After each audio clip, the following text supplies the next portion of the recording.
एक ऐसा सवाल जिसका जवाब सब जानना चाहते हैं। जब हम लोग 4-5 साल के थे तो उसके पहले की यादें कहाँ गायब हो गईं? वो पहला कदम, वो हंसी, सब क्यों मिट गया?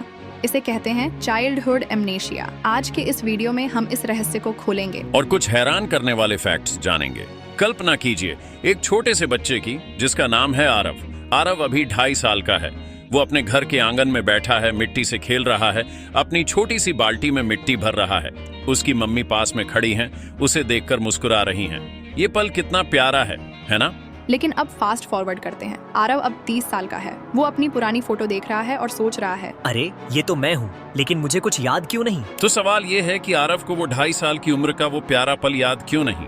क्या उसका दिमाग उस वक्त काम ही नहीं कर रहा था? बिल्कुल नहीं। सच तो ये है कि उसका दिमाग उस वक्त भी यादें बना रहा था, लेकिन वो यादें अब एक बंद ताले की तरह हैं, जिसकी चाबी हमारे पास नहीं है। वैज्ञानिक इसे समझाने के लिए कहते हैं कि हमारे दिमाग का एक हिस्सा, जिसे हिप्पोकैम्पस कहते हैं, वो यादों को स्टोर करने का काम करता है। लेकिन 2.5-3 साल की उम्र तक ये पूरी तरह तैयार नहीं होता, तो क्या ये यादें बनती ही नहीं थीं?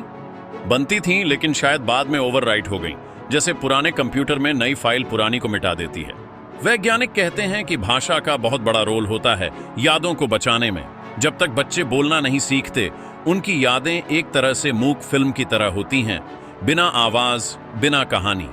स्टडीज बताती हैं कि जो बच्चे 26 महीने से पहले कुछ अनुभव करते हैं, वो उसे बाद में याद नहीं कर पाते, लेकिन जो 26 महीने के बाद बोलते हुए कुछ सीखते हैं, वो याद रह सकता है। भावनाएं हमारी यादों को मजबूत करती हैं। अगर कोई घटना बहुत खुशी या डर वाली होती है, तो उसे याद रहने की संभावना बढ़ जाती है। जैसे अगर आप 2 साल की उम्र में अस्पताल गए थे, तो वो डरावना अनुभव शायद आपकी पहली याद बन जाए। लेकिन एक ट्विस्ट है, अगर बहुत ज्यादा दर्दनाक अनुभव हो, जैसे कोई ट्रॉमा, तो यादें और देर से शुरू हो सकती हैं, शायद 5-6 साल की उम्र से। कई देशों में यादों की शुरुआत अलग अलग उम्र में होती है। जैसे अमेरिका में बच्चे अपनी पहली याद 3.5 साल से बताते हैं, लेकिन एशिया में ये थोड़ा देर से, शायद 4-5 साल से। ऐसा क्यों? क्योंकि संस्कृति मायने रखती है। जहाँ माता पिता बच्चों से उनकी भावनाओं और अनुभवों के बारे में बात करते हैं, वहाँ यादें जल्दी बनती हैं। भारत में हम कहानियों और परिवार पर जोर देते हैं, तो शायद हमारी यादें भी थोड़ी अलग होती हैं। और हाँ, न्यूजीलैंड के माओरी लोगों का तो कमाल ही है। वो 2.5 साल से यादें रखते हैं,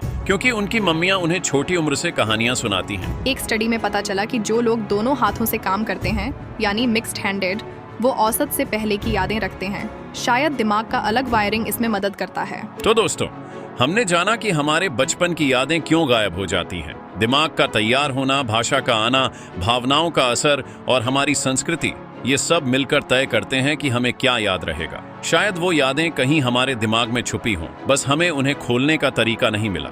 आपको अपनी सबसे पुरानी याद कौन सी है? नीचे कमेंट में जरूर बताएं। फिर मिलते हैं एक नए रहस्य के साथ।